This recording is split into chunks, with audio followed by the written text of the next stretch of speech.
Yeah, I think it does create some anxiety, and I think reinforces the message that we've seen, at least from Saudi Arabia, that compliance is key. Compliance has been pretty good since the start of this agreement, since this agreement took place back in May, but ensuring that each country hits their target, and that if they have exceeded the level of production that they're allowed to do, that they make those compensatory cuts is going to be quite crucial. So we'll be seeing probably some more sort of verbal pressure from the Saudis to keep that compliance level intact. And then the big question would be, is at the turnover of the year from January, OPEC Plus is meant to increase production collectively by 2 million barrels a day. The market may not be prepared for that. So we may see the current level of the cuts being extended for a little while longer to give the oil market that much more time to recover and absorb it.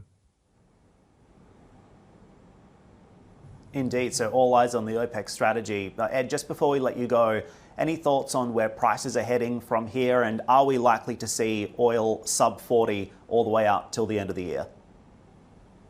Well, our expectation for Q4 prices was that they would come in at an average at around where they are at the moment, so the sort of low $40 range for both Brent and TI. I think the risks are to the downside at the moment, particularly if we see an escalation in the number of coronavirus cases. We have more anxiety about them rising in Europe, but if we saw an escalation or more lockdown activity in places like India, where demand was meant to be one of the big star growers this year, but has really underperformed, that could send more shivers down the spine of oil markets. Big questions also about the outlook for the United States. If we see a resumption of any kind of lockdown activities there, the curtailed transport activity, that could really kill the fourth quarter performance of oil prices and send prices lower.